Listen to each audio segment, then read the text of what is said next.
ስለ ትክክለኛዋ ቢራቢሮ ነው ማወራው። እኔ የምለው ቢራቢሮ ስታዩ ያቺ የምታምረዋን ደማቅና ደስተኛ የምትበር ነገር ነው።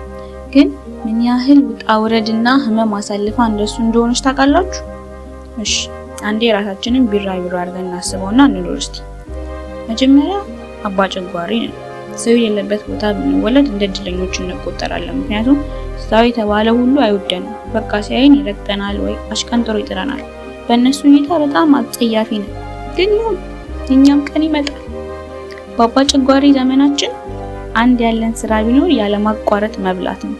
ለቀናት ያህል ሳናቋርጥ ቆዳችን ከላያችን ላይ እስኪገፈፍ ድረስ እንበላለን።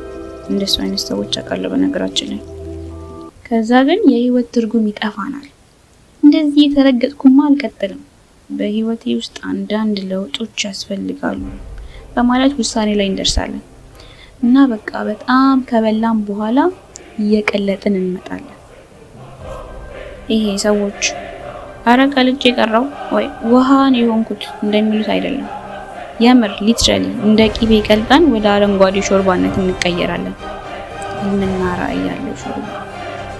ከዛ ወደ ውሃነት ከመቀየራችን በፊት ከቀረፍነው ቆዳችን የሰራነው ጎጆ ውስጥ ሴሎቻችን ወደ አዲስ ጭንቅላት፣ አንቴናና የሚያምረውን ክንፋችንን ይገነባሉ።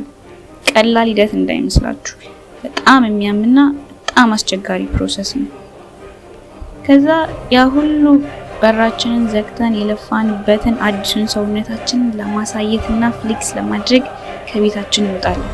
ነገር ግን ክንፋችን እርጥብ ነው እና ሙሉ ለሙሉ ከዓለም ሸሽተን አዲስ ማንነት ስለገነባን ድጋሚ ከምድር ጋር እንዴት መቀላቀልና በአዲሱ ክንፋችን እንዴት መብረር እንዳለብን ለማወቅ ትንሽ ጊዜ ወስድብናል።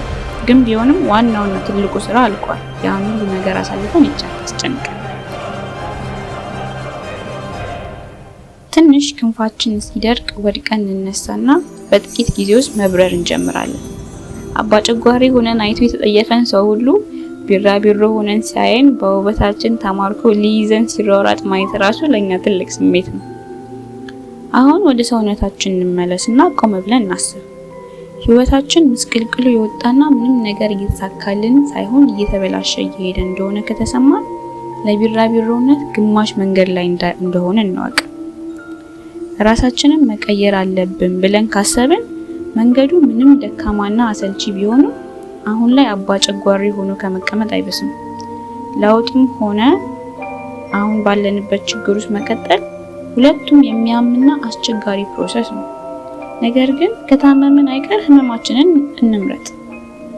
ዋናው ነገር ተኝተን መመኘቱ ሳይሆን ምንም ያህል ትንሽ ቢመስልም ከምንም ይሻላል ብለን መንገዳችንን በዳዴም ቢሆን መጀመር ነው።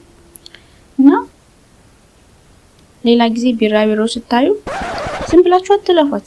ሰላምታ ስጧት፣ አውሯት። ብዙ የምታካፍላችሁ የህይወት ትምህርት ይኖራታል።